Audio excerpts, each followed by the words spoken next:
century, or even that there are new young players of a variety of styles developing apace.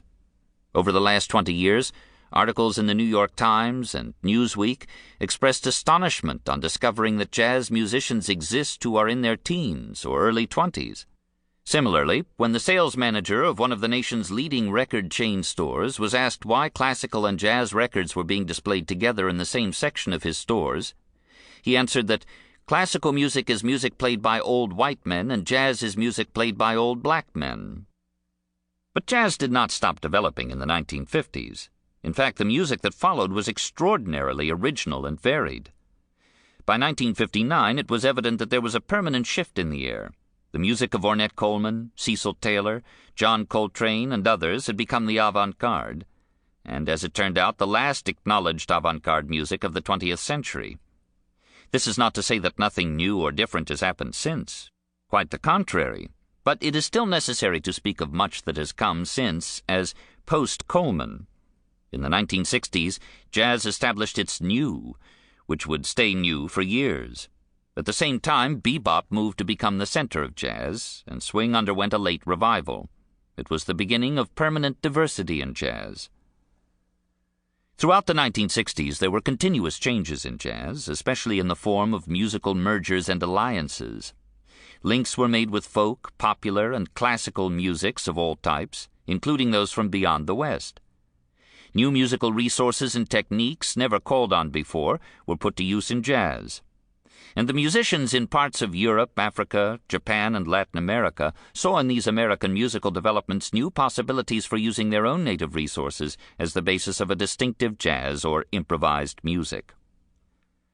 Right on the heels of this artistic fomentation, many jazz musicians of various persuasions began an intense re-evaluation of the works of their predecessors. Avant-gardists like Muhal Richard Abrams and neo-traditionalists like Wynton Marsalis became proselytizers for access to the treasures of earlier jazz. It was a reminder that great periods of artistic achievement are often followed by great periods of criticism. But in this case, most of the critical re-evaluation took place inside musicians' circles, since the influence of journalists and scholars had lost much of its force during the previous 30 years. Jazz now finds itself caught between what critic Gary Giddens called the institutionalized classical music elite and the populist centrists.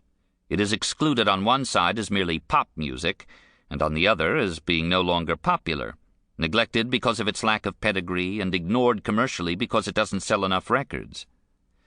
Despite the expansion of leisure and arts activities in recent years, radical shifts in taste and changes in the allocation and distribution of cultural resources have severely limited Americans' access to jazz. Jazz in nightclubs is now a rarity in any but a few of the nation's largest cities, and in any case, many of the new musical forms and styles are unsuitable for clubs, as they are, strictly speaking, no longer entertainment. Radio stations that play jazz are similarly confined to the biggest cities and some college towns, and television is virtually closed to the music. It is quite possible to grow up in America now without ever having heard a musician play jazz. This is especially odd, given that the breadth and variety of jazz is now probably great enough that everyone could find some form of jazz to their liking. Yet there is more to jazz than music, and it is there, paradoxically, that its influence is profound. Jazz is also a loosely connected set of ideas. It has a history and a tradition of thought, an imagery and a vocabulary that have given it reality and presence. It has its own hagiography, even if a rather democratic one, with its saints from time to time being voted in and out of beatification. Louis Armstrong, for example, who was up for years, then down, is now back on top again. And it has a mythic geography as finely detailed as those imagined by mythologists like Italo Calvino or Jorge Luis Borges.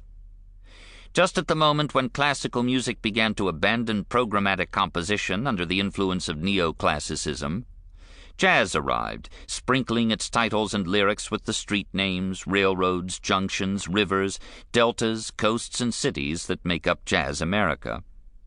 Soon whole countries and even continents also surfaced in this music through borrowed and imagined melodies and rhythms.